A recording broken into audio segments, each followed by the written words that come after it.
Joining us now in studio, Scott Schober, a cybersecurity and technology expert who is the CEO of Berkeley Veritronic Systems. Scott, good to have you here. How vulnerable in general are the new cars of today? Well, really, all the new cars are actually vulnerable. There's a lot of exploits and a lot of cases where now they could remotely hack into the vehicles that we buy off the dealership's lot. And that's what's the big concern, because wireless comes into play.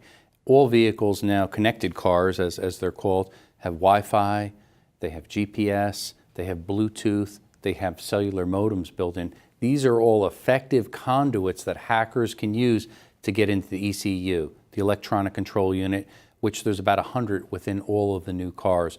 Once they can get in there, they could place malware and they could shut down any of the safety systems. So all new cars are very vulnerable. Now, how effective are countermeasures for all of this? There's not a whole lot of countermeasures out there. Unfortunately, ECUs, these electronic control units, minimize all the wires in cars. So it saves a lot of money for the car manufacturers. So there's no central microprocessor that controls things. Instead, these are individualized ECUs that control all the different sensors to keep us safe on the road.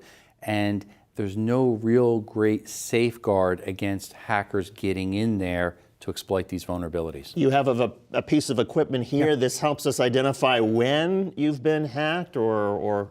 Yeah, this is Yorkie Pro. What really that does is this allows cybersecurity experts to focus in to where the conduit is. The Wi-Fi, the Bluetooth, and the cellular modems that are in all of the modern vehicles, so you could see if hackers are trying to place malware inside and what's called the network, which is called the CAN, inside of these modern vehicles, the communications protocol, where they could place malware and cause all kinds of havoc to shut down these critical systems. So if I'm worried, I've got a car and I'm worried that for whatever reason somebody might try to target me, I can get one of these, yeah. and this will simply let me know whether there's been an attempt, or is it very expensive to use this? Are there a lot of firms that have this? How does it work? Yeah, absolutely. It's not a cheap tool. It's around $5,000. So the entry price is expensive. This is often sold to law enforcement, espionage groups, certainly car manufacturers, so they can get the kinks out of cars to make sure that they're cyber safe and that cyber thieves can't hack into it, so they can make it more and more difficult for them to penetrate and cause all kinds of havoc. Are there more vulnerabilities for the autonomous vehicles, the self-driving vehicles? I hate to say it, that future is as exciting as it sounds.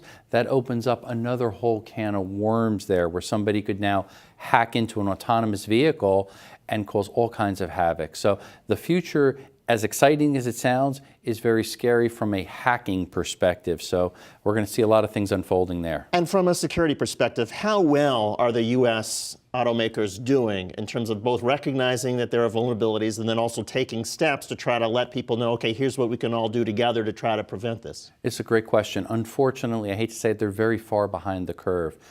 Some of my colleagues, other cybersecurity experts that have done a lot of research, such as Charlie Miller, they've exposed a lot of these vulnerabilities back in 2015 up till present. A lot of the major automotive manufacturers are very, very slow to actually implement security patches so that these new vehicles are not so vulnerable. They're not keeping up. They're focusing more on the features, the sensors, and not as much the vulnerabilities where cyber hackers are going to be continuing to exploit. It's terrifying. It's scary. Is there any silver lining to this, that at least the people are becoming more aware? I mean, I'm a very optimistic person. Unfortunately, my advice here is buy an older vehicle, and there doesn't have all of the latest gadgets and sensors and Wi-Fi connectivity. The other area that people do not realize, what really is the problem here, most of us are so tied to our mobile phones, and our mobile phones sync into the infotainment centers in vehicles, and that's really the main conduit. They're exploiting our mobile phones to get into our cars to place the malware to start all the havoc. So if you're not so quick to connect in your connected car, you'll actually be a lot safer. And also make sure that your phone has not been compromised, and that's another Exactly. solution. Scott Schober, a cybersecurity and technology expert. Scott, good of you to join us. Thank you. Thanks for having me back.